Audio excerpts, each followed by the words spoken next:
Praise the Lord. Hallelujah. ஆண்டவர் இயேசு நாமத்திலே உங்கள் எல்லாருக்கும் என்னுடைய வாழ்த்துக்களை நான் சொல்லுகிறேன். சத்தம் காணுமே. Hallelujah.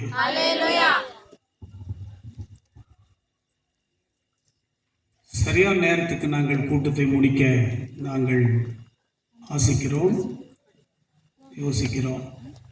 கடந்த 9ஆம் தேதி ஒரு பெரிய அதிசயத்தை நாங்கள் பார்த்தோம். அந்த சபையில் கர்த்தருடைய செய்தியை கொடுத்து முடித்த பின்பு என்னுடைய மகன் ஆரோன் அவர்கள் ஜெபம் பண்ணின போது பலவிதமான ஆச்சரியத்தை நான் பார்த்தேன்.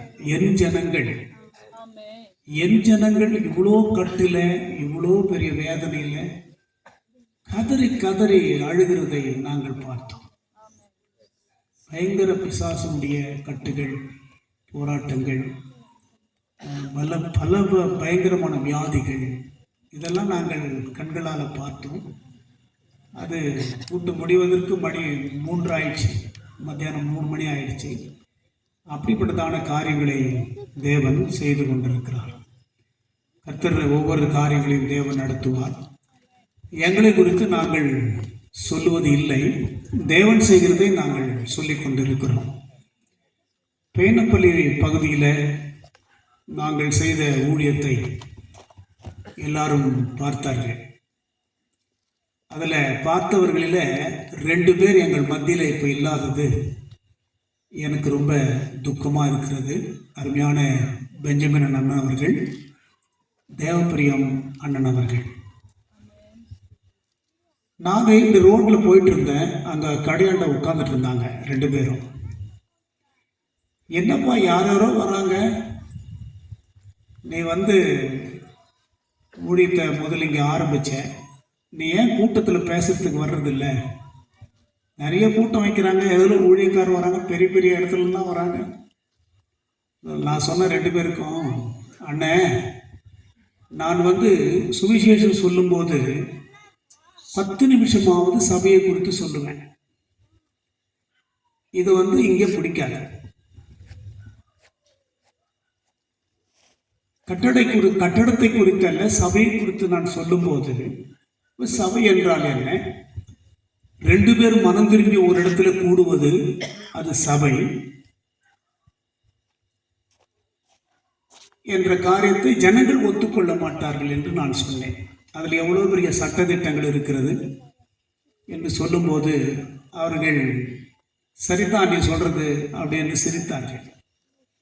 அருமையான என்னுடைய ஊழியத்தை நேசித்த இன்னொரு அருமையான சகோதரன் ஐயா அவர்கள், கிறிஸ்து ஐயா அவர்கள் நம்முடைய மத்தியில் இருக்கிறார். இப்படி பயணப்பள்ளியில் நாங்கள் அடிக்கடி வருவது சகோதரர் மோகன் சாமியில் அவர்களுடைய வீட்டுக்கு வருவோம். அவங்க வீட்டில் எந்த கூட்டம் வச்சாலும் நான் வந்து கர்த்தருடைய செய்தியை கொடுப்பேன். ரொம்ப வாஞ்சியாக உட்கார்ந்து அருமையாய் வசனத்தை கேட்பார் பெஞ்சமின் அவர்கள். இப்படி எங்கள் ஊழியம் அது காலம், அது ஒரு காலம். இந்த காலம் அப்படியெல்லாம் மாறிவிட்டது. கர்த்தருடைய நாமத்தினாலே யாவருக்கும் நன்றியை தெரிவிக்கின்றேன். இந்த ஸ்கூல் உள்ளதான் அந்த கூட்டம் வைப்பதற்காக இருந்தது. எலெக்ஷன் கோடு வச்சதுனால உடனே ஃபோன் பண்ணி சொன்னாங்கன்னு சொல்லி தம்பி சுரேஷ் சொன்னாங்க, சர்பஞ்ச் அவர்கள். உடனே எனக்கு ஃபோன் பண்ணார். உடனே சகோதரர் தேவபிரசாத் அவர்களை கேட்டேன், இந்த மாதிரி இந்த இடம் எங்களுக்கு வேணும், திடீர்னு முடியாது, வைக்கக்கூடாதுன்னு சொல்லிட்டாங்கன்னு சொன்னாங்க. உடனே சகோதரர் தேவபிரசாத் அவர்கள் இந்த கூட்டத்தை வைக்கும்படியாக இந்த இடத்தை கொடுத்த அருமையான சகோதரருக்கு எங்களுடைய நன்றியை நாங்கள் தெரிவித்துக் கொள்கிறோம். அதே மாதிரி ஒவ்வொரு கிராமத்துக்கும் நாங்கள் அறிவிப்பு கொடுத்தோம், நோட்டீஸ் அனுப்பினோம், லெட்டர் அனுப்பினோம். அவர்கள் சர்ச்சில் அனௌன்ஸ்மெண்ட் பண்ணியிருக்கிறாங்க. அவர்கள் யாவருக்கும் சபமணியும், நாட்டாண்மை, உபதேசியார் மற்றும் இருக்கிற சர்பஞ்சு, வாலிப பிள்ளைகள் எல்லாருக்கும் நாங்கள் நன்றி தெரிவிக்கிறோம். கர்த்தர் நம்மை நடத்துவார், ஆசீர்வதிப்பார். உங்களுடைய ஆலயத்தில் நீங்கள் அறிவிப்பு கொடுத்ததற்காக நன்றி செலுத்துகிறோம். கர்த்தர் உங்களுக்காக யாவற்றையும் செய்து முடிப்பார் என்று நாங்கள் நம்பி விசுவாசிக்கிறோம். எங்களோடு ஜெபம் பண்ணுகிற பிள்ளைகள் வந்திருக்கிறாங்க. எங்கள் ஐக்கியத்திலிருந்து அதிகமாக எப்பொழுதும் ஜெபத்திலே இருப்பார்கள். எல்லாரும் ரட்சிப்பை பெற்ற அபிஷேகம் பெற்ற பிள்ளைகள், அநேகர் வரங்களை பெற்ற பிள்ளைகள் எங்கள் மத்தியில் அவர்கள் இருப்பது ரொம்ப சந்தோஷமான காரியம். ஒத்துழைப்பு கொடுக்கிற எல்லாருக்கும் நாங்கள் நன்றி தெரிவிக்கின்றோம். கர்த்தர் நம்மை நடத்துவார், ஆசீர்வதிப்பார். Praise the Lord. கண்களை மூடுவோம்.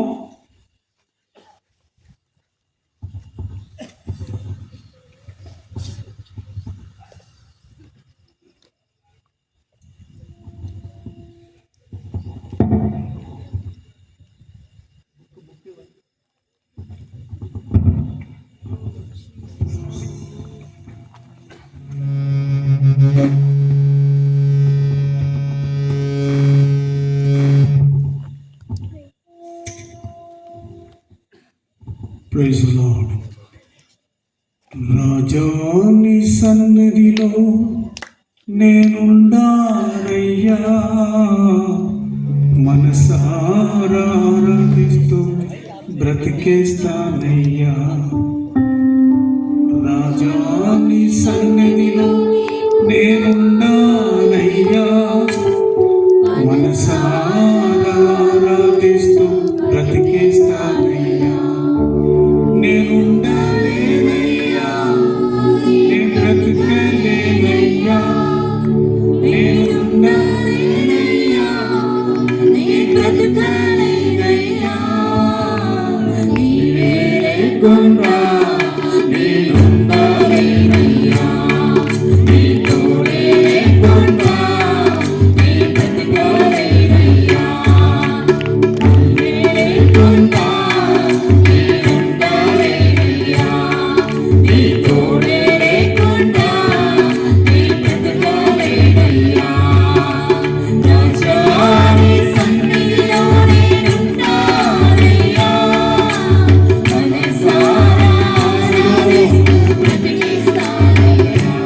கிருபையாய் நேசிக்கிற நல்ல தகப்பனே, உம்முடைய வார்த்தைகளை கேட்க உம்முடைய பிள்ளைகள் வந்திருக்கிறாங்க.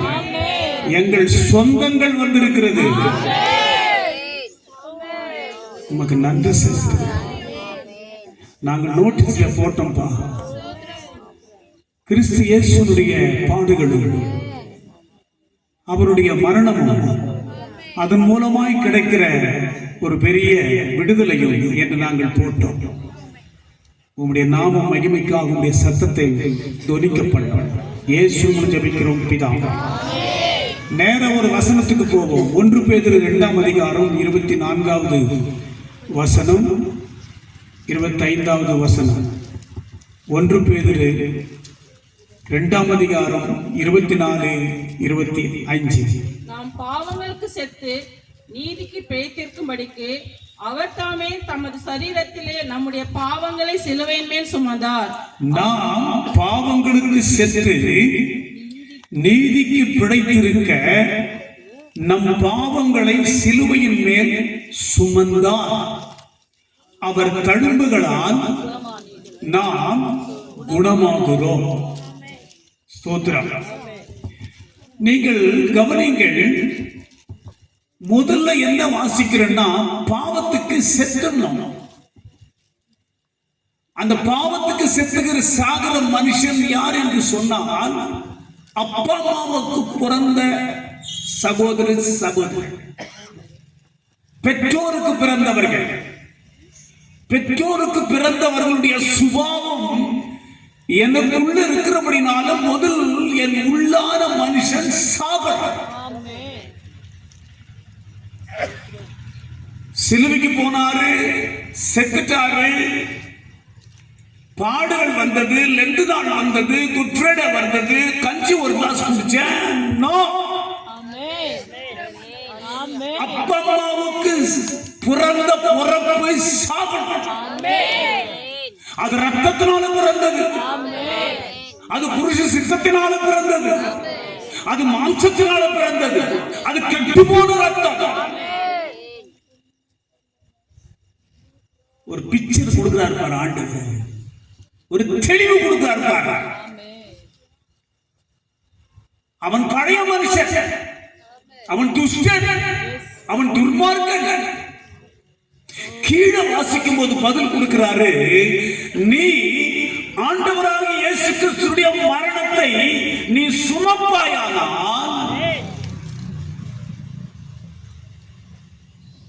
செத்துட்டாருன்னு சொல்றதுல ஒரு பிரயோஜனம் இல்லை. கர்த்தருடைய பிள்ளையே, நான் அவர் மரணத்தை நான் தினமும் நான் கூட சுமக்கிறேன்.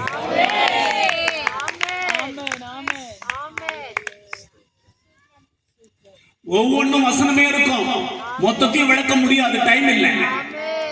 நான் அவர் மரணத்தை சுமக்கிறேன். நான் மரணத்தை சுமக்கிறதற்காக தீர்மானம் பண்ணும் போது அப்ப யார் சாகுறான் என்றால் எங்க அப்பா அம்மாவுக்கு பிறந்த மனுஷன் சாகுறான். அவனுக்கு பேர் தான் புது சிருஷ்டி. அவனுக்கு பெயர் புதிய மனுஷன். அவனுக்கு பெயர் புதிய வாழ்க்கை. பழையவைகள் எல்லாம்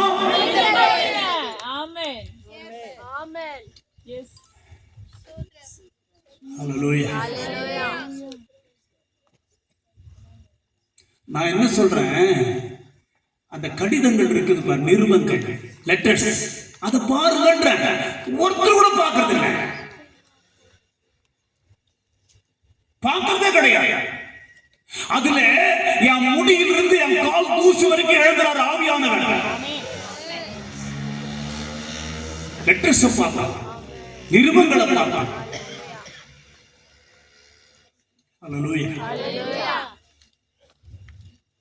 பாடுகள் என்றால், மரணம் என்றால் இன்னைக்கு நாங்கள் விவரிக்க போகிறோம்.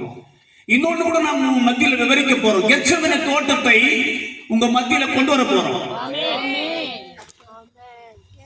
ஹல்லேலூயா.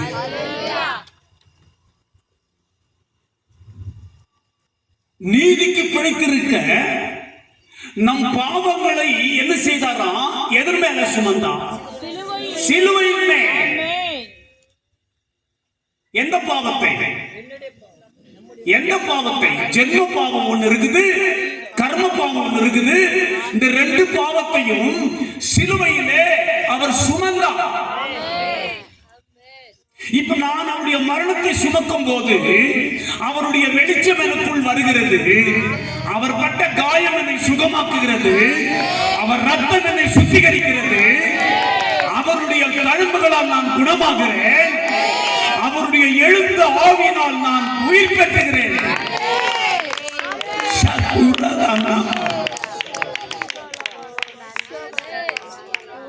எழுந்தாரு எழுந்தாரு எழுந்தாரு.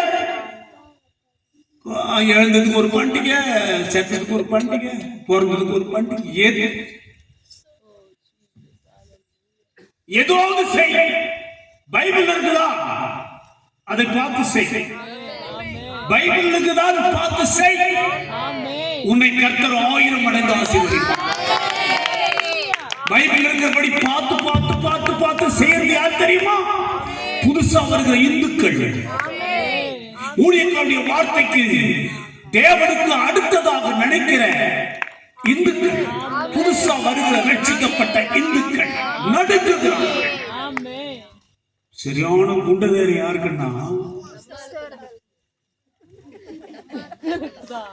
ஐயா குண்டதேரி தானே, குண்டதேரி. எனக்கு தெரியாதா? நான் கூட பாடுவேன், நானும் பிரசங்கிப்பேன், நானும் வாசிப்பேன், எனக்கு மொத்தம் தெரியும்.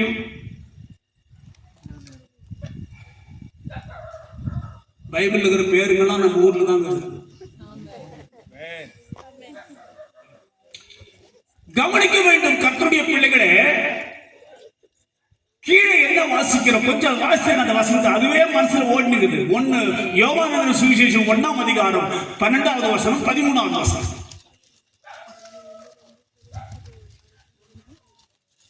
யோவான் 1:12-13 வாசிங்க. நாமத்தின் மேல் விசுவாசம் உள்ளவர்கள் மைக் எடுத்துக்க, ஆன் பண்ணிக்க. மைக் எங்க? அவருடைய நாமத்தின் மேல் விசுவாசம் உள்ளவர்களாய் அவரை ஏற்றுக்கொண்டவர்கள் எத்தனை பேர்களோ, விசுவாசம் உள்ளவர்களாய் ஏற்றுக்கொண்டவர்கள் எத்தனை பேர்களோ அத்தனை பேர்களும் தேவனுடைய பிள்ளைகளாகும்படி அவர்களுக்கு அதிகாரம் கொடுத்தார். அவர்கள் ரத்தத்தினாலாவது புருஷனுடைய சித்தத்தினாலாவது பிறவாமல் தேவனாலே பிறந்தவர்கள். தேவனாலே பிறந்தவர்கள். 84வது வருஷம் செப்டம்பர் மாதம் 14ஆம் தேதி ராத்திரி 12:20 நான் தேவனால் பிறந்தேன். ஹல்லேலூயா. இங்க இருக்கிற பெரியவர்கள் என்ன ஏன் நேசித்தாங்க தெரியுமா? ராசம்பலின்னு இப்படி ஒரு தம்பி,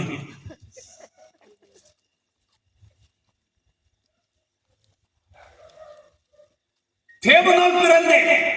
அப்ப வேதம் சொல்லுகிறது தேவனால் பிறந்தவன் பாவம் செய்ய மாட்டான்,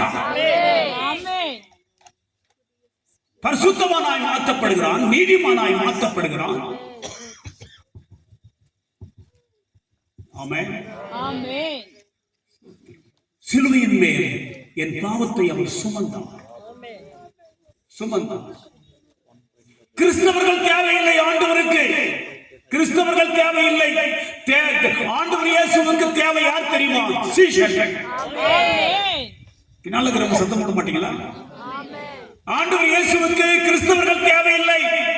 அமெரிக்காவில் இல்லாத கிறிஸ்தவர்களா, லண்டன் இல்லாத கிறிஸ்தவர்களா, சர்ச்சைகளை மூடிட்டு கோழி பண்ண வச்சிருக்கான் அமெரிக்காவில். இவ்வளோ பெரிய சர்ச்சை, 30 பேர் இருக்கிறாங்க, 20 பேர் இருக்கிறாங்க அமெரிக்காவில். கிறிஸ்தவர்கள் தேவையில்லை, சீஷர்கள். சீஷர்கள் இல்லையா? குரு என்ன சொன்னாரோ அதன்படி செய்கிறவர்கள் சீஷர்கள். அடிச்சுவடு எல்லாத்தையும் எழுதிட்டாரு. இங்க எல்லாத்தையும் எழுதிட்டாரு. நீ கர்ப்பமா இருக்கிறியா, என்ன செய்யணும்னு எழுதிட்டாரு. குழந்தை பிறந்துச்சா, என்ன செய்யணும்னு எழுதிட்டாரு. நிச்சயதார்த்தம் பண்றியா, என்ன செய்யணும்னு எழுதிட்டாரு. கல்யாணம் பண்றியா, எப்படி கல்யாணம் பண்ணணும்னு எழுதிட்டாரு. எழுதாத ஒண்ணு கூட கிடையாது. நீ 200 வருஷம் வாழ்ந்தா கூட உனக்கு இருக்கிற சரக்கு இதில் இருக்குது. இது தொடர்றதே இல்லை. எப்போது வேதத்தை பார்ப்பார்கள் தெரியுமா? என் இயேசு உண்மையாகவே என் பாவத்துக்காக, என் பிறந்த பாவத்துக்காக, நான் செய்த பாவத்துக்காக என் ஆண்டவர் சிலுவை சுமந்தார் என்ற உணர்வு வரும்போது தான் அவர்கள் எதுக்கெடுத்தாலும் வேதத்தை பார்ப்பார்கள். கையை தட்டி கர்த்தரை மகிமைப்படுத்துவோம். நாம் அவருடைய சரீரத்தின் அவயங்கள். சிஸ்டர், சகோதரனை ஒன்று சொல்றேன் பாருங்க, அவர் தலை, நாமெல்லாம் அவருடைய அவயங்களா. ஐயோ, இது என்ன ஆழமாக்குது பாரு.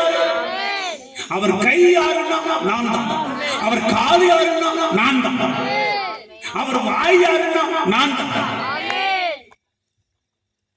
எங்க பஃபன் விளையாட்டு விளையாடுங்க, டூப்ளிகேட் வாழ்க்கை. ஸ்தோத்திரம். அவர் தலை, என்ன அருமையான வார்த்தை. அவர் தலை, நான் அவருடைய அவயம். நான் அவர் கையா இருக்க வேண்டும், நான் அவர் காலா இருக்க வேண்டும், நான் அவருடைய வாயா இருக்க வேண்டும். அவர் நாக்குல என்ன பேசினார் நடுக்கினது சாத்தான். அந்த நாக்கை நமக்கு கொடுக்கிறவராக இருக்கிறார். கல்விமான நாவை கொடுக்கிறார். அந்த நாவிலே அபிஷேகத்தை ஊற்றுகிறார். அந்த நாவிலே அக்கினி போடுகிறார். அவர் கண்டதெல்லாம் பேசுறது. பைபிள் தூசியை தோச்சிட்டு போய் உட்காந்து தோத்துறோம். என்ன அரசியல் வேற, என் ஆண்டவருடைய ஐக்கியம் வேற.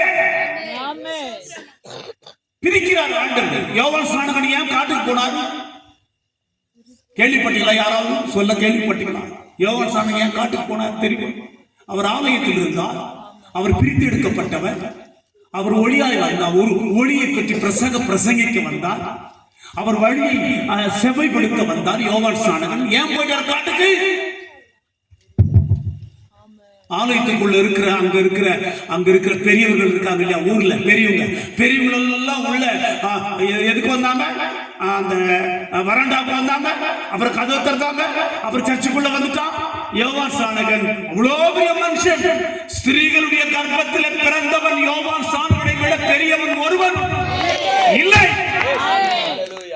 பெரியவன் யோவான் ஸ்நானகன். மா அவர் வெளியே போயிட்டாருமா, இவன் உள்ள போயிட்டான். உள்ள பஞ்சாயத்து பண்றான், எங்க போயிட்டான்? உள்ள போயிட்டான். பரிசுத்தவான் என்ன பண்ணுவான்? என்ன கூத்து நடக்குது? என்ன நடக்குதுமா? ஒரு அலையில சொல்லுங்க. நான் சொல்லக்கூடாது, நீங்க வருத்தப்படுவீங்க. ஒரு மேரேஜ் நடந்துட்டு இருக்குது. நான் என்ன சொல்றேன்? சிலுவை சுமந்த இயேசு எனக்காக தான் என் பாவத்தை அவர் சுமந்து கொண்டார் என்ற உணர்வு எனக்குள் இருக்குமானால் நான் தினமும் புதிய மனுஷனாக இருப்பேன். என் மனைவியை நான் என்ன பண்ணுவேன்? காலையில் எழுந்து பார்க்கும் போதெல்லாம் ஒரு கல்யாணம் பண்ணாவே நான் பார்ப்பேன். புரியலையா? என் இயேசுடைய அன்பு இருக்குமானா என் மனைவி எவ்வளவு நேசிப்பேன். எந்த வயசு வரைக்கும்? முதிர் வயது வரைக்கும் நேசிப்பேன். என்ன காரணம்னா இது மனுஷனால உண்டான அன்பு அல்ல, இது என் ஆண்டவரால உண்டான அன்பு. ஒரு ஆமென் சொல்லுவோமா? அவருடைய மாம்சத்தின் மாம்சமும் அவருடைய எலும்பில் எலும்புமாய் இருக்கிறோம். இது என்ன வார்த்தை பாருங்க. செத்துட்டாருன்னு சொல்றிய, நீ கொண்டாடி கொண்டிருக்கிறிய, நீ துக்கப்பட்டு கொண்டிருக்கிறிய, அவருடைய எலும்பில் நீ எலும்பா இருக்கிறாய். யார் பிரசங்கிக்கிறார்கள்? யார் கீழ்ப்படுகிறார்கள்? ஐயோ, என் ஆண்டவர் இயேசுடைய எலும்பு நான், என் ஆண்டவர் இயேசுடைய சரீரம் நான். வசனமே அதத்தான் எழுதப்பட்டிருக்கிறது. அவர் எலும்பின் எலும்பும் அவர் மாம்சத்தின் மாம்சமாய் நான் இருக்கிறேன். ஆதாமை உண்டாக்கி விலா எலும்பை எடுத்து ஏவாளை உண்டாக்கினார். அந்த ஏவாளை உண்டாக்கி அருமையா ஆண்டவர் ஆதாமிடத்தில் கொண்டு வரார். ஆதாம் சொல்றார், இவள் என் எலும்பில் எலும்பும் என் மாம்சத்தில் மாம்சமாய் இருக்கிறாள் என்று அவன் நேசித்து சேர்த்துக் கொண்டான். அது இயேசுவுக்கு வந்து பாச்சா, என் இயேசுடைய எலும்பு நானா இருக்கிறேன், என் இயேசுடைய சரீரம் நானா இருக்கிறேன். என் ஆண்டவர் இயேசுடைய எலும்பாய் நான் இருப்பேன். ஆனால் எலிசாவுடைய எலும்பில் இருந்த வல்லமை,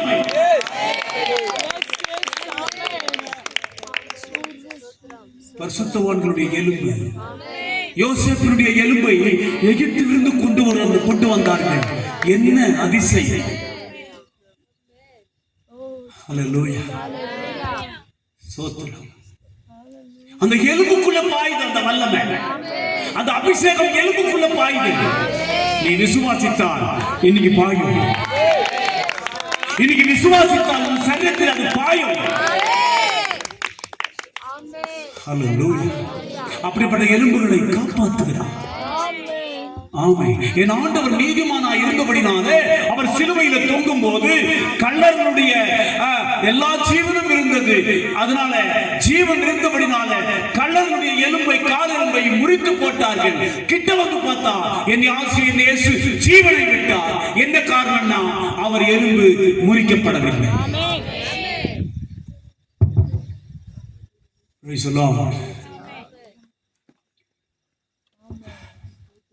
இந்த ரகசியம் ரொம்ப பெரியது. எந்த ரகசியம்?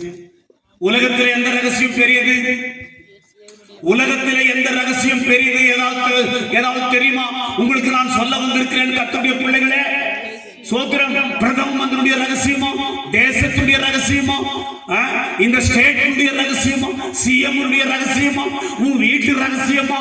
உன் ஊர் ரகசியமா? இல்ல. எந்த ரகசியம் பெரியது? கிறிஸ்து இயேசுடைய சபையின் ரகசியம் பெரியது. ஒரு ஆமென் சொல்லுவோமா?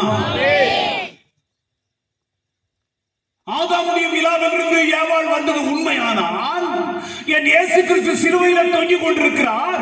ஈட்டியிலே விழாவிலே குத்துகிறார். ரத்தமும் தண்ணீரும் வெளியே புறப்பட்டு வந்தது.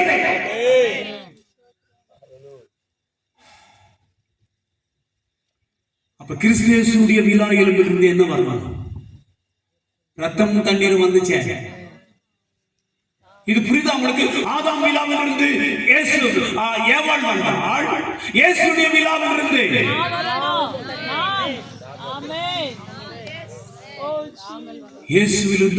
இயேசுவின் விழாவில் இருந்து வந்ததுதான் சபை.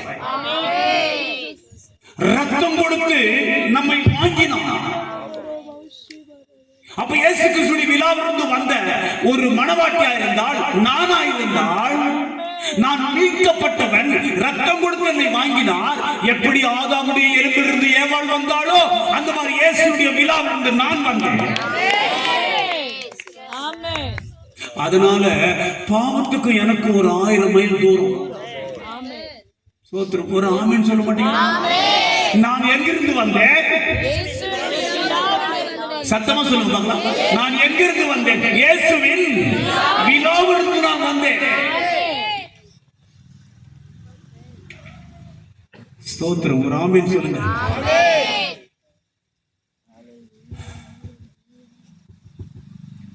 என்ன வாழ்க்கை, என்ன வாழ்க்கை, என்னன்னு ஒண்ணுமே புரியல. இயேசு எதுக்கு வந்தார்? சிம்மாசனத்தில் உட்கார்ந்து கொண்டு நான் தலைவனா இருக்கிறேன், நீங்கள்லாம் எனக்கு தொண்டனா இருங்கள் என்று சொல்லி வந்தாரா? எதற்கு வந்தார் இயேசு? இயேசு உன் பவனத்தை பார்க்க வந்தாரா? உன் அரண்மனையை பார்க்க வந்தாரா? உன் கோபுரத்தை பார்க்க வந்தாரா? உன் பாபேலை பார்க்கவும், பாபிலோனை பார்க்கவும், எகிப்தை பார்க்கவும் வந்தாரா? அந்த கத்தோலிக்க கோட்டைகளை பார்க்க வந்தாரா?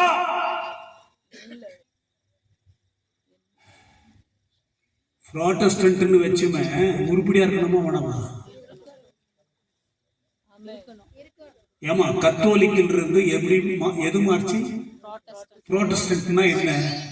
கத்தோலிக்கத்திலே செய்யப்படுகிற 100 துருபதேசம், தேவனுக்கு விரோதமானதை நாங்கள் எதிர்க்கிறோம், நாங்கள் அப்போஸ் பண்றோம். புரோட்டஸ்டன்ட் தெரிஞ்சுக்கோ. உங்க தலைவரிடத்தில் போய் கேட்டுப்பா. புரோட்டஸ்டன்ட் சொன்னால் சடங்காச்சாரத்தையும் மூடத்தனத்தையும் வேதத்தில் இல்லாததையும் செய்வது, எதிர்க்கிறது தான் புரோட்டஸ்டன்ட். மார்ட்டின் லூத்தர் கொண்டு வந்தான் எதிர்ப்பை. மார்ட்டின் லூத்தர் கொண்டு வந்தான். மார்ட்டின் லூத்தருக்கு ஒரு உண்மையான ஒரிஜினல் எபிரேய பாஷையில, கிரேக்க பாஷையில பைபிள் கிடைச்சிச்சு. என் ஆண்டவர் செய்த பெரிய இதெல்லாம் பைபிள் கதெல்லாம் நடக்கிறது எங்க? 4000 கிலோமீட்டருக்கு அந்தாண்ட உன் கையில வந்துச்சு பைபிள். இது ஆண்டவருடைய சீட்டு. என்ன அருமையான வார்த்தை. ஹல்லேலூயா. மூடத்தனத்தை எதிர்க்கணும். இங்க உட்கார்ந்து கொஞ்சம் பேரா இருந்தாலும் நீங்கள் தெரிந்து கொள்ளுங்கள், எந்த காரியத்தை எடுத்தாலும் வசனத்தை வாசித்து ஜெபம் பண்ணி செய்து கொண்டே இருங்கள். என் ஆண்டவராகிய சர்வ வல்லமையுள்ள தேவன் உங்களோடு எப்பொழுதும் அவர் தங்கியிருப்பார். ஜெபம் பண்ணு போ, வசனத்தை வாசிப்போ, போயிட்டே. எப்ப நாள் பார்த்துறா, யமகண்டம் பார்த்து ராவு காலம் பார்க்கறியோ வந்து மெருகிறோம். அப்புறம் ஐயோ இல்ல துய்யோ இல்லை. என்ன தானடா கூப்பிட்ட? ராவுகாலம் சொல்லும். எப்பா சிஸ்டர் என்ன தானே கூப்பிட்ட நீ, அதனால நானே வந்திருக்கிறேன் உன்னை ராவு காலத்தில் தள்ளுறதுக்கு. என்னது அது? என்றைக்கு ஆண்டவர் என்னை சந்தித்தாரோ அந்த ராத்திரி வேளையிலிருந்து 1 மாசமாய் பாவ உணர்வு வந்து அழுது தேம்பி தேம்பி அழுது, பஸ்ல போனாலும் அழ, சைக்கிள்ல போனாலும் அழ, தாங்க முடியாத அந்த உணர்வு வந்ததுனால அன்னையிலிருந்து இன்னைக்கு வரைக்கும் எதுக்கு எடுத்தாலும் ஜெபம், எதுக்கு எடுத்தாலும் ஆண்டவர் எழுதி வைத்த வேதம். சோத்திரம். சும்மா மரித்தாரு, பிறந்தாரு, எழுந்தாரு ஒண்ணு சொல்லு. சரி, எழுந்தது ரைட்டு, எழுந்தாருன்னு சொல்லுகிறோம். என் ஆண்டவர் கேட்கிறார், நான் எழுந்தேன், நீ எழுந்தியா? நான் எழுந்துட்டேன், నేను లేచాను, నువ్వు లేచావా? పాపం నుండి, శాపం నుండి, త్రాగుకు అలవాటు నుండి, భయంకరమైన విగ్రహారాధన నుండి నువ్వు లేచావా? என் ஆண்டவர் எழுதுறாரு. அவர் எழுந்ததுண்டானா நானும் எழுந்திருக்கிறேன். மரித்தோரை விட்டு சொல்லுமா, எழுந்துரு. தூக்கத்தை விட்டு எழுந்து பக்திக்குள்ளவா, விசுவாசத்துக்குள்ளவா, வசனத்துக்குள்ளவா, வசனத்தை பாரு. ஹalleluya. பைனப்பள்ளி ஸ்டேஜ் போட்டு கொடுக்கறாங்க. எதுக்கு? எதுக்கு சிஸ்டர் பிரதர்? நான் துக்கத்தோடு கேட்கிறேன். பைனப்பள்ளி ஸ்டேஜ் போட்டு கொடுக்கறாங்க. எதுக்கு? என் ஆண்டவர் சர்வ வல்லமுள்ள வசனத்தை நான் தெளிவாய் உள்ளது உள்ளபடி பிரசங்கிக்கும்படியாய் எனக்கு ஸ்டேஜ் போட்டு கொடுக்கறாங்க. பைனப்பள்ளி போட்ட ஸ்டேஜ்ல என்ன வார்த்தை பேசுறான்? எங்கிருந்து வந்தார்கள் இவர்கள்? எங்கள் ஜனங்கள் உட்கார்ந்து இருக்கிறார்கள். எனக்கு தான் தெரியும் இந்த 11 கிராமத்தினுடைய ஜனங்களுடைய அசைவு எனக்கு தெரியும். கொத்தப்பள்ளியிலிருந்து தாழ்மேடு வரைக்கும் இப்படி மொத்தம் 12 கிராமத்தில் இருக்கிற அசைவு, அந்த பழக்க வழக்கம் என்ன, அந்த பக்தி என்ன, அவருடைய விசுவாசம் என்ன என்று எனக்கு தெரியும். நான் உள்ளூர்காரன். யாரோ வராங்க, கெட்ட வார்த்தை யூஸ் பண்றான் ஸ்டேஜ்ல, கெட்ட வார்த்தை யூஸ் பண்றான். சிரிச்சு உட்கார்ந்துக்கிறாங்க ஜனங்க. ஒரு ஆவிக்குரிய பிரசங்கம் இல்ல, விசுவாசத்தை தட்டி எழுப்பல்ல, உணர வைக்க ஆள் இல்லை. ஒரு வாலிபரை நிக்க வைத்து நான் காதுல கேட்டு இது பைனப்பள்ளி மீட்டிங் என்று காட்டினாங்க. அது காதுல கேட்டு அப்படியே உட்கார்ந்து அழுதுட்டேன். வாலிப தம்பி, உன் மனைவி நல்லா இருக்கு, அழகா இருக்கிறா, என் மனைவி அழகா இருக்கிறா.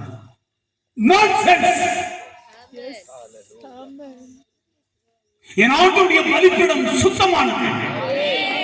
என் ஆண்டுடைய பலிப்பிடத்தை தீட்டுப்படுத்துகிறார். சாபம் பேசுறவனுக்கும் சாபம், வைக்கிறவனுக்கும் சாபம். என்ன நடக்குது?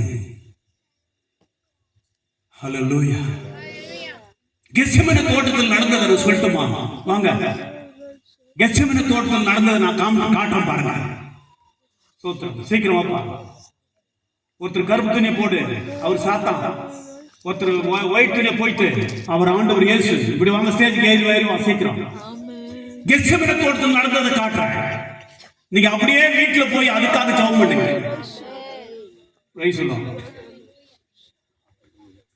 வாசிங்க யோவான் எழுதின சுவிசேஷம் 19ஆம் அதிகாரம். யோவான் 19ஆம் அதிகாரம் 43வது வசனம் பாருங்க. 34வது வசனம், சாரி 34வது வசனம். Praise the Lord. இங்க இருக்கு. ஆகிலும் போர்ச்சேவகரில் ஒருவன் ஈட்டினாலே அவருடைய விலாவில் குத்தினான். உடனே இரத்தமும் தண்ணீரும் புறப்பட்டது. அதை கண்டவன் சாட்சி கொடுக்கிறான். அவனுடைய சாட்சி மெய்யாயிருக்கிறது.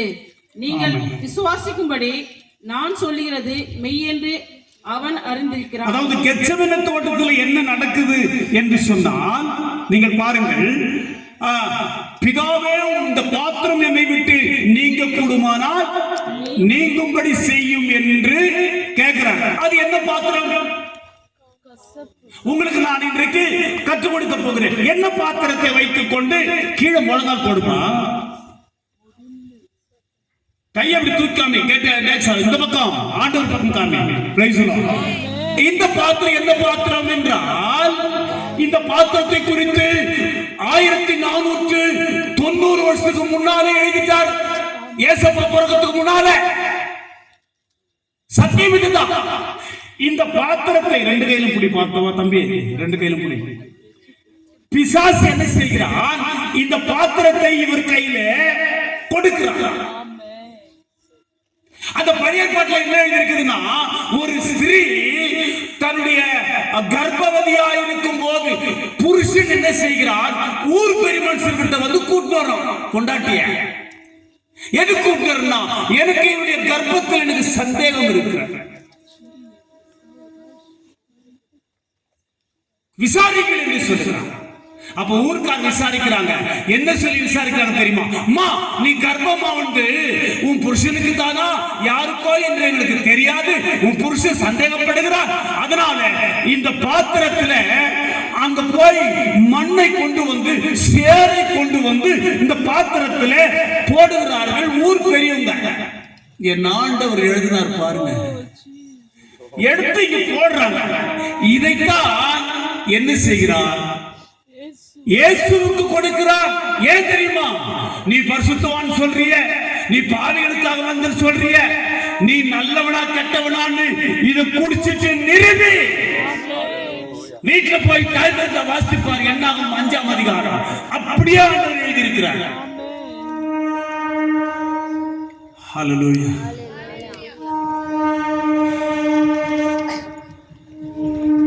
ஒரு வாலிப பையன் கடப்பா வண்ட ஆக்சிடென்ட் ஆகி 5ஆவது நாள் 6ஆவது நாள் வந்துச்சு பாடி. எப்படி இருக்கும் பாடி? ஊருக்குள்ள என்ட்ரு ஆகுறாங்கம்மா, நானும் அங்கே நிக்கிறேன். வர்றவங்களெல்லாம் வாந்தி எடுக்கிறாங்க, வரவங்களெல்லாம் வாந்தி எடுக்கிறாங்க. என்னன்னா 5 நாளுக்கே ரத்தம் அந்த வாடை அந்த வாசனை தாங்க முடியல. இது என்ன பாத்திரம் தெரியுமா? உன் பாவம், பின்னால பிறக்க போறது சந்ததியின் பாவம், இந்த உலக ஜனங்களுடைய பாவம். அந்த சேர்த்த குணத்தை எப்படி ஊத்துனானோ, உன் பாவமும் என் பாவமும் ஊர் பாவமும் தேசத்தின் பாவமும் இதிலே ஊற்றி இருக்கிறது. என் ஆண்டவர் வாங்குகிறான். இவன் என்ன சொல்றான்னா, நியாயப்பிரமாணத்தில் உன் தேவன் எழுதியிருக்கிறாரே, அந்த சிறியை பார்த்து குடிக்க சொல்லி சொன்னாங்களே, நீ குடி. அவள் குடித்தால், அவள் கர்ப்பமானது சரியான முறை இருந்தால் அவள் வயிறு வீங்காது, இடுப்பு சூங்காது, மரணம் வராது, பிள்ளையை பெற்றெடுப்பாள். அதுதான் அந்த சட்டம். நீ குடி. இத கொண்டு போய் வாங்கிக்க. அப்படியே குடிக்கிறதுக்காக முகத்தை வச்சு இந்த முகத்தை அந்த வெற்றி வைக்கிறாங்க. தாங்க முடியல. உன் பாவ வாசனை என் பாவ வாசனை. பறக்க போற பிள்ளைகளுடைய துர்நாற்றம். அப்பதான் சொல்றார், சமாளிக்க முடியாதபடி, ஐயோ இந்த பாத்திரம் என்னை விட்டு நீங்க கூடுமா.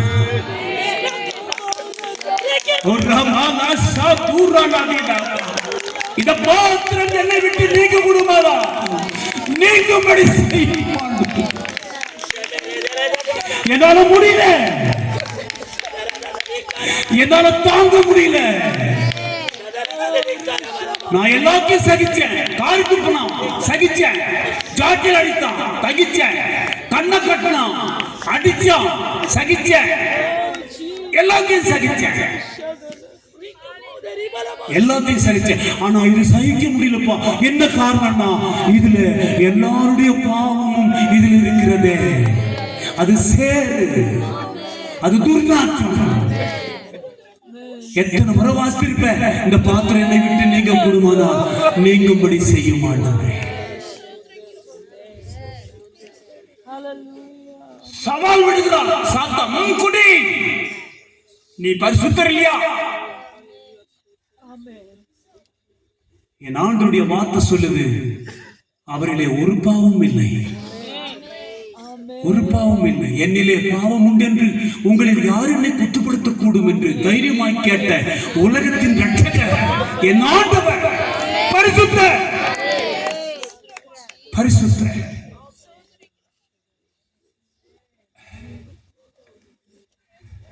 இவங்கிட்ட பேசி சமாளிக்க முடியல. ஏன்னா பிரமாணத்தை சொல்றான். கவனிச்சிக்கலாம். என்னாகும் 5ஆம் அதிகாரத்தை சொல்றான். இவனுக்கு வேதம் தெரியும், வேதம் தெரியும், மோசே தெரியும், பரிசுத்தவான்கள் பிதாக்கள் தெரியும். இவனுக்கு தெரியும், சாத்தானுக்கு எல்லாம் தெரியும். குட்டி, உன் பைபிள்ல தான் எழுதியிருக்கிறார் ஆண்டவர். குட்டி. அந்த ஜெபத்தை பண்ணிட்டு கொஞ்ச நேரம் வெயிட் பண்றாரு, பதில் வருமான்னு சொல்லி.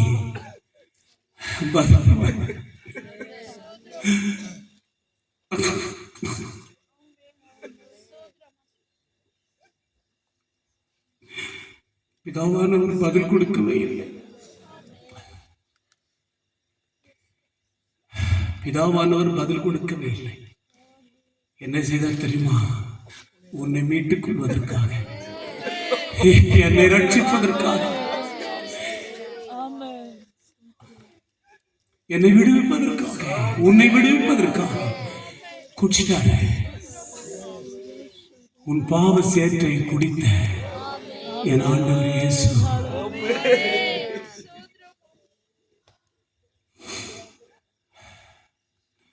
குடி சிஸ்டர், உன் ஆவி ஆத்தும சரீரத்தை கொடுத்துருமா. போதும் போதும் போதும். இனி பிறக்க போற குழந்தைக்காக கூட குடிச்சிருக்காரு என் அப்பா. குடிச்சிட்டாரு. ஆமே. அதனால வந்த விடுதலை தான் எனக்கு. நான் குடிக்க வேண்டியதுக்கு பதிலாக கை தட்டி சொல்லுங்க, என் ஆண்டவர் இயேசு குடித்தா சுமந்தா. போங்க. இதுதான் கெத்செமனேல நடந்தது.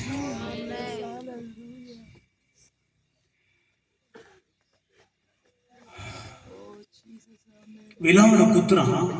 தண்ணீர் ரத்தமும் வந்ததா? தண்ணி எதுக்கு, ரத்தம் எதுக்கு? எப்ப யோசிக்க படிச்சுட்டு அப்படியே போயிட்டியா? அப்படியே அந்த வசனத்தையே பிரசங்கம் பண்ணி முடிச்சிட்டியா? தண்ணீர் வந்தது, ரத்தம் வந்தது எதுக்கு? ரத்தம் என்னுடைய பிறந்த பாவத்தையும் செய்த பாவத்தையும் மன்னித்து கழுவி பரிசுத்தப்படுத்துவதற்காக.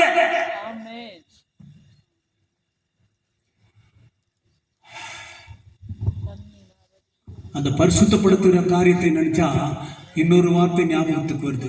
உன் பிறப்பின் வர்த்தமானத்தை நான் சொல்லவா? என்ன கேட்கிறாமா? உன் பிறப்பின் வர்த்தமானத்தை சொல்லவா? உன் பிறப்பின் யோகியத்தை நான் சொல்லட்டுமா? உன் பிறப்பினுடைய அசுத்தத்தை நான் சொல்லட்டுமா? உன் தாயின் வயிற்றில் நீ பிறக்கும் போது இரத்த கரையில பிறந்தா, சுத்திகரிக்கப்படவில்லை. உப்பால சுத்திகரிக்கப்படவில்லை, இரத்த கரையில பிறந்தாய். ரத்தம் அப்படியே இருக்குது உன் மேல. வஸ்திரம் இல்லை, குளிப்பாட்டவும் இல்லை. உன்னை பெற்றவங்க தூக்கி வழியில போட்டாங்க. வழி என்ன? உலகம். எசேக்கியேல் தீர்க்கதரிசி வெளிப்படுத்துறாங்க. உன்னை பெற்றவங்க தூக்கி வழியில போட்டாங்க. அதனால வழியில என்ன வழி தெரியுமா? ஜனங்கள் நடக்கிற வழி. யாரும் உன்னை மிதிச்சு சாகடிக்காததுக்கு முன்னால நான் இங்கு வந்தேன். கையை தட்டி. உன்னை மிதிச்சு சாவடிக்கிறதுக்கு முன்னால நான் அங்கு வந்தேன். வந்த உடனே யாராவது மிதிச்சுவாங்களேன்னு சொல்லி நான் அழுக்க தூக்கிட்டேன். உடனே தூக்குறவன் என்ன தெரியுமா? உன் ரத்தத்தை சுத்திகரி. குளிப்பாட்டினேன், தொப்புளறுத்தேன். என்ன வார்த்தை! சோத்திரம். என்ன கொடிங்க இருக்குது அவங்க ஊரெல்லாம்? யாரும் சொல்ல மாட்டீங்களா? தொப்புள் கொடி. உறவு, உறவு, சொந்தம், பந்தங்கள், ரத்த சம்பந்தமானது. என் ஆண்டவர் சொல்றார், நான் உன்னை எப்ப தூக்கிட்டோம் அப்பவே உன் தொப்புள் கொடி நான் அறுத்துட்டேன். இனி சொந்தம் என்று ஒன்றும் அல்ல, நீதான் என் சொந்தம், நான் தான் உனக்கு சொந்தம். ஒத்துக்க முடியுமா அந்த பிரசங்கத்தை? ஹலோ, சொந்தமா ரத்த சம்பந்தமா?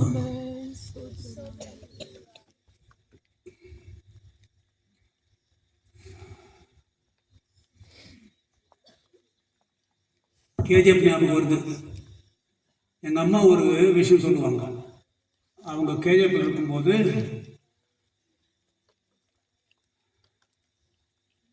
இந்த கெனில அடிபட்டு கோல்டு மைன்ஸ்ல அடிபட்டு இறந்துருவாங்க நிறைய பேர். சொந்தக்காரர் யாருமே இல்லைங்க கேஜிஎஃப்ல. அது எல்லாருக்குமே தெரியும். இறந்துட்டு டெலிகிராம் தான் பண்ணோம், போன் எல்லாம் அப்ப கிடையாது. டெலிகிராம் கொடுத்து நாளைக்கோ நாளாட்டிக்கோ வந்து சேரும்.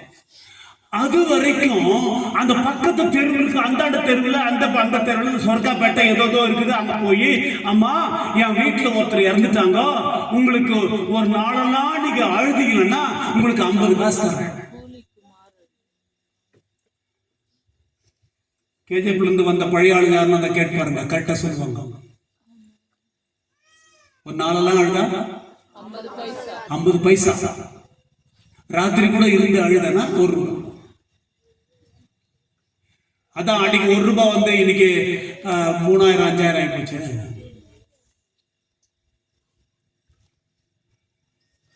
கூலிக்காக அல்ல, உணர்வோடு. யார் அழுவாங்க? உணர்வோடு. சொந்தங்கள், ரத்த சம்பந்தம். அதே மாதிரி இயேசுவுக்கு சொந்தமானாதான் அவர் மரணத்தை நினைத்து அழ முடியும்.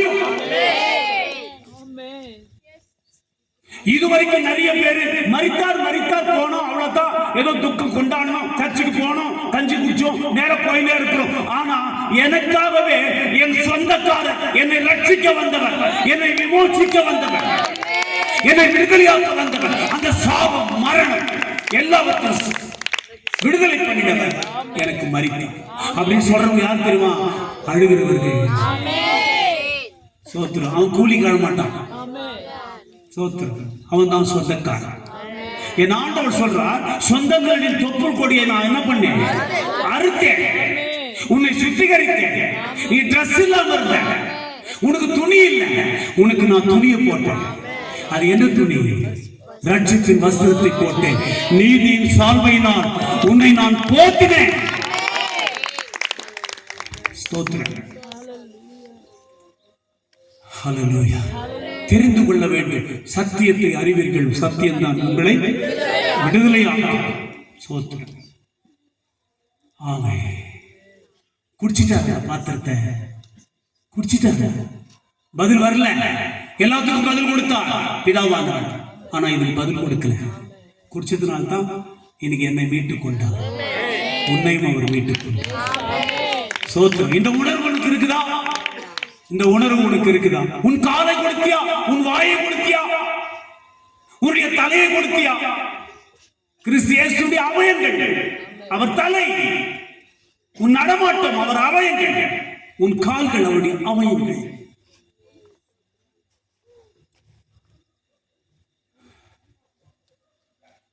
ஸ்தோத்திரம். ஒரு அருளை சொல்லுவோம். ஏதேன் தோட்டத்தில் ஒரு சம்பவத்தை சொல்லி முடிக்க போகிறோம். என்ன சம்பவம் தெரியுமா? வாசிங்க, அந்த வசனத்தை பார்க்கலாம். ஏதேன் தோட்டத்தில் இருக்கிற சம்பவத்தை வாசிங்க. ஆதியாகமம் 3ஆம் அதிகாரம் 22 24 வரைக்கும்.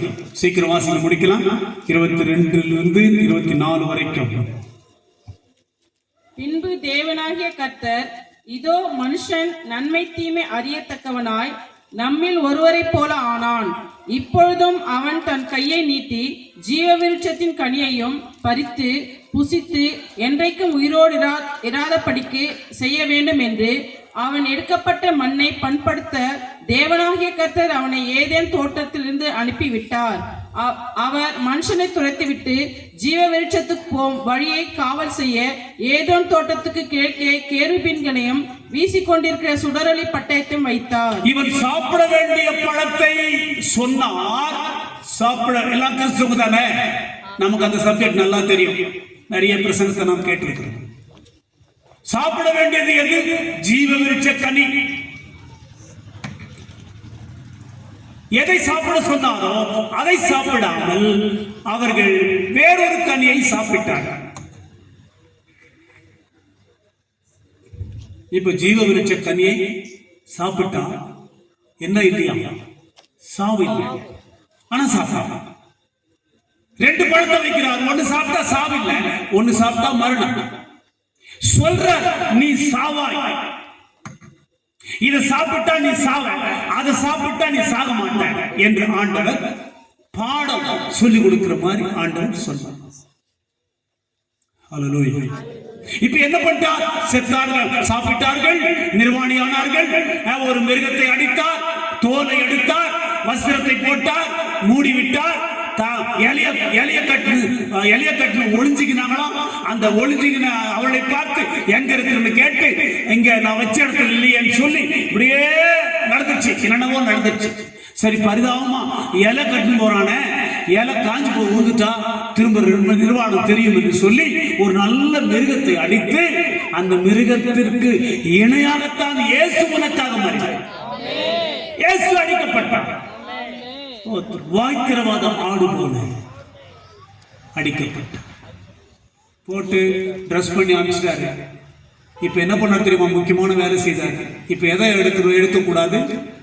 ஜீவ விருட்ச கனியை எடுக்கக்கூடாது என்று சுற்றிலும் என்ன செய்தார்? சுடரொளி பட்டயத்தை வைத்தார். இப்ப யார் எடுக்கிறத? ஜீவ விருட்ச கனியை எடுக்கலன்னா நீ உனக்கு சாவு. ஜீவ விருட்ச கனியை எடுத்து உனக்கு யாரெல்லாம் கொடுத்துட்டாங்கன்னா உனக்கு சாவே இல்லை. யார் எடுப்பது ஜீவ விருட்ச கனி? 2000-4000 வருஷம் கடந்து போனது. அடுத்து 4000 வருஷத்துக்கு பிறகுதான் இயேசு பிறக்கிறார். பிறந்து அவர் வளர்ந்து ஊழியத்தின் சமயத்தில் லாஸ்ட் அந்த கடைசி நேரத்தில் தான் அந்த ஜீவவிருட்ச கனியை நான் போய் எடுக்கிறேன், என்னை வெட்டட்டும் அந்த பட்டயம் என்று சொல்லித்தான் உனக்கு எடுத்து கொடுப்பதற்காக இயேசு அங்கே போய் அடிபட்டார். கால் அடி, விழாவில் அடி, தலையில அடி, ஜீவ விருட்ச கனி அடிபட்டாலும் பரவாயில்லை என்று ஆண்டவர் இயேசு உள்ள நுழைந்து ஜீவ விருட்ச கனியை எடுத்து இன்றைக்கு உனக்கும் எனக்கும் கொடுக்க அவர் வல்லவராக. என்ன மாத்தினார் பிரமாணத்தை? என்னை விசுவாசிக்கிறவன் மரித்தாலும். எஸ், கை தட்டி உனக்கு மரணமே இல்லை, உனக்கு மரணமே இல்லை. நித்திரை செய்கிறாய், சரீரத்தில் மூச்சு நின்றுட்டு தூங்குகிறான். நான் நேசித்த லாசரு தூங்குகிறான். சொல்லம்மா, நீங்க சத்தம் போடணுமே. நான் நேசித்த லாசரு தூங்குகிறான். நான் என்ன செய்ய போறேன்? எழுப்ப போகிறேன். தூங்குகிறவனை எழுப்ப போகிறேன். செத்தவனை எழுப்ப முடியாது, தூங்குகிறவனே கர்த்தருக்குள் வந்தான். அவன் தூங்கி கொண்டிருக்கிறான். நிச்சயமாய் அவன் தேவன் அவரை எழுப்புவார். சாலமோன் எழுதுறார் தெரியுமா? அந்த ஜீவ விருட்ச கனியை தேவனை அறிகிற ஞானத்துல எனக்கு கொடுத்தான். என்ன அருமையான சூப்பரான வாசம். அந்த ஜீவ விருட்ச கனியை ஞானம் என்றால் கர்த்தருக்கு பயப்படுவதே ஞானத்தின் ஆரம்பம். இப்பொழுது என்ன செய்தார்? சாலமோன் எழுதும் போது என்ன செய்தார்னா, எனக்கு அவரை அறிகிற அறிவை கொடுத்து எனக்கு ஞானத்தை கொடுத்து, அதே கீழே வாசிக்கிறோம், ஜீவ விருட்ச கனியை கொடுத்தார். இன்னைக்கு கர்த்தராகிய இயேசு கிறிஸ்துவை சந்திக்க வந்த கர்த்தருடைய பிள்ளையே, உன்னையும் இன்றைக்கு அவர் சந்திக்கிறார். சோத்திரம். சரீரத்தை அடக்க முடியலையே, சரீரத்தை அடக்க முடியலையே. இங்க உட்கார்ந்து பார்த்தா வண்டியில போறவன், அந்த வாலி பசங்க ஜட்டி போட்டு வருவேன், பனியன் போட்டு வருவேன், மொத்த வாயில அடைக்கணும் முடியலையே. சர்ச்சை இல்லையா, ஊழியக்காரர் இல்லையா, சபை நடக்கலையா, அங்க பிரசங்க இல்லையா, என்ன இல்லை. ஒவ்வொரு கிராமத்திலும் பேய் பிடித்தவர்கள் ஏராளமா இருக்கிறார்கள். அவனுக்கு என்ன வேணும்? ஜீவ விருட்ச கனி வேணும். அதுதான் தேவனை அறிகிற அறிவும் ஞானம். சோத்திரம். மனம் திரும்புங்கள், பரலோக ராஜ்யம் சமீபமாக இருக்கிறது. சோத்திரம். ஒரு அருளை சொல்லுமா? இப்போ இழந்த சாப்பிடாத என் தாயும் தகப்பனும் ஆதாம் ஏவாளும் சாப்பிடாததை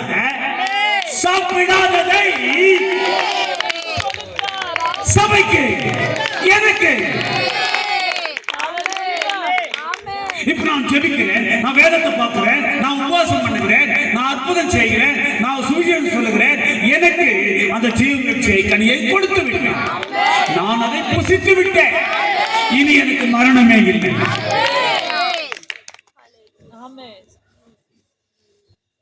வர முடியுமா? அந்த விசுவாசத்துல, அந்த பக்தியில வர முடியுமா? கர்த்தருடைய பிள்ளைங்க ரெடியா இருக்குது. ஜீவ விருட்ச கனி ரெடியா இருக்குது. இன்னைக்கு உனக்கு போடுற ட்ரெஸ். ஆமே. நீ அந்த ட்ரெஸ் வாங்கலன்னா, இதுக்கு முன்னாடி கூட வாங்கலன்னா, நீ அப்பா அம்மாவுக்கு பிறந்து வழியில வீசப்பட்ட இரத்த கரையில் இருக்கிற பிள்ளையாய் இருக்கிறாய். சந்திக்க வந்து இயேசு இன்னும் சந்திக்கிறியா? யோசித்துப்பா. சந்திக்கிறியா? இன்னும் சந்திக்க வந்தாங்க. சிம்மாசனத்துல போட்டு உட்கார்ந்து நீ தொண்டனாரு நான் தலைவனாரு சொல்றதுக்கு வரல. எதுக்கு வந்தார்? இயேசு கிறிஸ்துவில் அறிந்து கொள்ள வேண்டும். பூமியில பிறந்த ஒவ்வொருத்தனையும், லூகாஸ் ஆகிய என்னை, ஜேம்ஸ் ஆகிய என்னை, சொல்லுங்க, சாத்ராக் ஆகிய என்னை,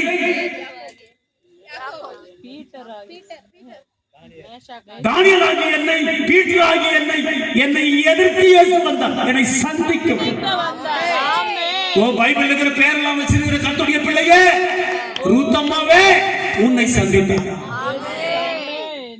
சந்திக்கும் என்னை சந்திச்சனால்தான் நான் அப்படியே அப்படியே பலவீனம் அப்படியே மயக்கம் தள்ளினா கூட நான் நிக்கிறேன். அப்படியே உனக்கு சொல்றதுக்காக நிக்கிறேன். ஏன் தெரியுமா? 2 முறை ஹார்ட் அட்டாக் வந்து 5 முறை கீழே விழுந்துட்டு உயிரே போயிடுச்சு. இந்த நின்னுகிற உனக்கு சொல்றதுக்காக நிக்கிறேன். உன்னை சந்தித்தாரா? சந்திக்கப்பட்ட பிள்ளைகள் எங்களோட வந்திருக்கிறாங்க பாருங்க, சாட்சியா பிள்ளைகள், மணிக்கணக்கில் ஜெபிக்கிற பிள்ளைகள். இவெல்லாம் யாரு நினைச்சுக்கிறீங்க? விதவிதமான ஜாதி, விதவிதமான கேஸ்ட். கண்களை திறந்தார், நாயுடு கண்களை திறந்தார், ரெட்டிஸ் கண்களை திறந்தார். என்னுடைய மகன் ஆரோனுடைய மனைவி ஒரு ரெட்டி குடும்பத்திலிருந்து பிறந்து வளர்ந்து ஆண்டவர் இயேசுவை ஏற்றுக்கொண்ட பிள்ளை. சோத்திரம். நான் போய் கேட்கறதுக்கு அப்படியே ஓட முன்னாடி போய் சேர்ந்து பொண்ணு கேட்கறதுக்கு போய் ఎంత ధైర్యం ఉంటే నీవు నా ఇంటికి వస్తారని ఎదురుగా కత్తియా போய் கேட்டோம். அந்த அம்மா ஒண்டிய கிறிஸ்துவை ஏற்றுக்கொண்டபடினால அவங்க வீட்டுல வாய் திறக்கல, பயத்தோடு நுழைஞ்சோம், ஒத்துக்கொண்டார்கள். பலவிதமான ஜாதி ஜனங்கள் இருக்கிறாங்க, கவுண்டர்ஸ் இருக்கிறாங்க, ரெட்டியார்ஸ் இருக்கிறாங்க, முதலியார்ஸ் இருக்கிறாங்க. சோத்திரம். ஜாதிகளை சந்தித்த தேவன். நான் ஏற்கனவே சொன்னேன், பல பயங்கரமான தைரியம் முற்றும் நம்ம ஆளுங்க தான். பயங்கர தைரியம் எனக்கு தெரியும். நான் கூட பாடுவேன். நான் தான் ஊர்ல 320 பாட்டை பாட்டு நான் என் தொழிலை பார்க்கறதுக்கு போனேன். காட்டுறேன், கீர்த்தியில் இருக்கிற 320 பாட்டை பாட்டு. தண்ணீர் ரத்தமும் புறப்பட்டு வந்தது. தண்ணி எதுக்கு? என்னம்மா, கிறிஸ்து இயேசுக்குள்ள ஒரு ஜீவ ஊற்று இருக்குது.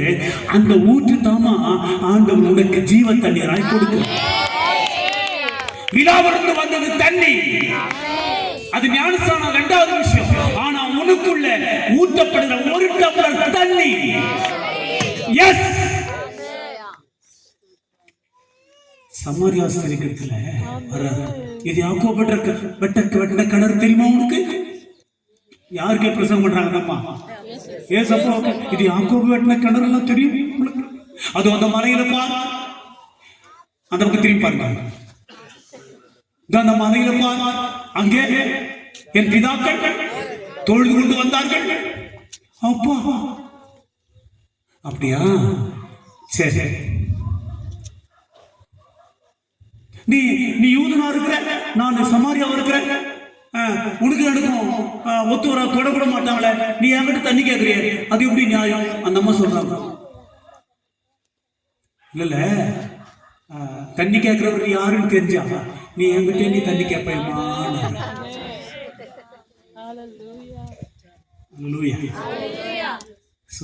சரி, எல்லாம் சரிதாம்மா, உங்க புருஷனை கொஞ்சம் கூப்பினா பாப்போம். மாட்டிக்கினாங்க. இல்ல ஆண்டவரே, எனக்கு புருஷன் இல்லை. சரியாய் சொன்னாய் ஸ்திரீ, சரியா உண்மையை சொன்னாய். 5 புருஷர்கள் உனக்கு இருந்தார்கள், இப்போது இருக்கிறவன் கூட உனக்கு புருஷன் இல்லை. இடி ஒழுங்க மாதிரி இருதயத்தில் விழுந்துச்சு, அட்டாக் பண்ணாரு, ரகசியம் வெளிப்பட்டது. என் ஆண்டவர் இயேசு யார் என்றால், இங்க உட்கார்ந்து இருக்கிற ஒவ்வொரு வீடு, ஒவ்வொரு பிள்ளை, ஒவ்வொரு வாலிபர்கள், ஒவ்வொரு குடும்பத்தின் ரகசியத்தை அறிந்த என் தேவன். எந்த துக்கத்திலே வந்திருக்கிறியோ, எந்த கண்ணீரிலே வந்திருக்கிறியோ, எந்த கட்டிலே வந்திருக்கிறியோ, உன் ரகசியத்தை அறிந்த தேவன். உனக்கு 5 புருஷர்கள் இருந்தார்கள், இப்போது இருக்கிறவன் கூட உனக்கு புருஷன் இல்லை சொன்ன உடனே ஆண்டவரே நீ தீர்க்கதரிசி. அவ்வளவுதான், அந்த வார்த்தையை சொல்லிட்டு குட்டிக்கிறாங்க அந்த மாவட்டம். எங்க எந்த ஊருங்க? சமாரியாவுக்கு. வாருங்கள், வாங்க வாங்க, ரகசியத்தெல்லாம் சொல்லிட்டாரு. அந்த சமாரியாவுக்கு ஸ்திரீக்கு கொடுத்தது ஜீவ தண்ணீர், ஒரு கிளாஸ், ஒரு டம்ளர். முதல்ல கொடுக்கும்போது ஒரு டம்ளர், அப்புறம் விசுவாசத்துல கத்துக்குன்னு ஆவிக்குரிய சபையில வளர்ந்து வளர்ந்து வளர்ந்து அபிஷேகம் பெற்று வரங்களை பெற்று அப்படியே போனா என்ன நடக்குன்னா, நதியில கொண்டு போய் விடுகிறார். நீ நீச்சல் அடிக்க முடியும். என்னை விசுவாசித்தால் நீச்சல் அடிக்க முடியும். நீச்சல் அடிக்கிறதுல தேவன் நடத்துகிறார். ஒரு அலையில சொல்லுங்க பார்க்கலாம். இதை தோண்டிட்டே போயிட்டு இருந்தா அப்படியே சொல்லிட்டே போலாம். நீங்கள் நேரமாச்சு வீட்டுக்கு போகணும். உண்மையிலே நடந்த ஒரு சம்பவத்தை நான் சொல்லுகிறேன், சொல்லி முடிக்கலாம். நம்ம ரயில் ரோடு இருக்குது இல்லையா, இந்த ரயில் ரோடு பக்கத்துல ஒரு அருமையான தம்பி ஆடு மேய்ச்சிட்டு இருந்தான். அப்படின்னா அந்த தூரம் இந்த பக்கம் தூரம் டிரைவர் என்ன பண்ணுவாரு, ஏன்னா ரயில் ரோடு பக்கத்துல இருக்கிறதுனால உங்களுக்கு டக்குன்னு மைண்டுக்கு கொண்டு வர முடியும் தான் சொல்றேன். இவன் என்ன செய்தான், ட்ரெயின் வரும்போதெல்லாம் டிரைவருக்கு கையாட்ட. யாரோ ஒரு தம்பி ஆடு மேய்ச்சி கையாட்டுறானே அப்படின்னு சொல்லி டிரைவர் கூட அந்த தம்பியை பார்த்து கையாட்ட. இப்படி வரும்போது போகும்போதெல்லாம் அவன் அந்த அந்த இடத்துல நிற்பான். அவர் டிரைவர் தொங்கி பார்த்து கையாட்ட. சரி, ஒரு நாள் அந்த பக்கம் இருக்க மாட்டாரு, இந்த பக்கம் இருப்பான் அந்த தம்பி, இந்த பக்கம் ஓடி வந்து பார்த்து டிரைவர் கையாட்ட. இப்படி இவர்களுக்கு பழக்கமாய் போச்சு. இப்ப அந்த இடத்துக்கு வந்தா அவன் எல்லாத்துக்கும் கஷ்டமாய் போடும் டிரைவருக்கு. அப்படி பழகிட்டான். ஒரு நாள் ரெண்டு பக்கம் பார்த்தாரு, பையன் இல்லை. எங்க போயிருப்பாங்க? அந்த பக்கம் வந்து பார்க்கிறாரு, இந்த பக்கம் வந்து பார்க்கிறாரு, பையன் இல்லை. எங்க போயிருப்பாங்க? ட்ரெயின் வேகமா போயிட்டே இருக்குது, வந்துட்டே இருக்குது ட்ரெயின். இந்த பக்கம் பார்த்தாரு, அந்த பக்கம் பார்த்தாரு, எந்த பக்கமும் இல்ல. முன்னால பார்த்தா ரயில்வே ட்ராக், ரயில் ரோடு மேலேயே, தண்டவாளத்துக்கு பக்கத்துல ரயில் ரோடு மேலேயே நடந்து ஓடி ரெண்டு கையும் ஆட்டி கொண்டு வந்தார். ரோட்லயே மத்தியில. ஐயோ, ட்ரெயினை நிறுத்த முடியல, என்ன இந்த பையனுக்கு பைத்தியக்காரன் ஆயிட்டானா, என்ன விஷயம் தெரியலையே என்று சொல்லி வேகமா பிரேக் போடுறதுக்கு பார்க்கிறான். உங்களுக்கு எல்லாருக்கும் தெரியும், ட்ரெயினை வந்து ஷட்டர் பிரேக் போட முடியாதுன்னு உங்களுக்கு தெரியும். போடுறான், முடியல. கிட்ட வந்துட்டான், பிரேக் போட்டு பார்க்கறான், முடியல. ஓடி வரான்.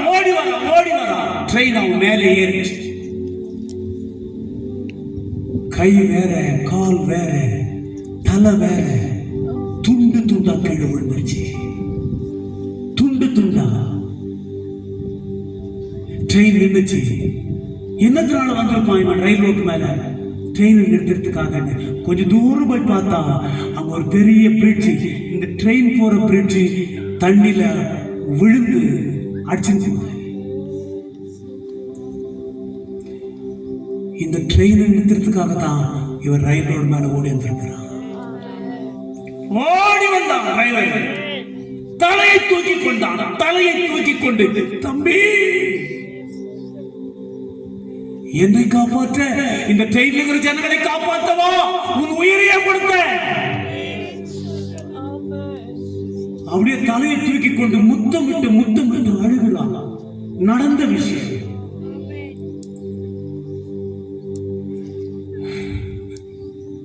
உன்னை காப்பாற்றுவதற்காகவே என் ஆண்டவர் சிலுவைக்கு போனார்.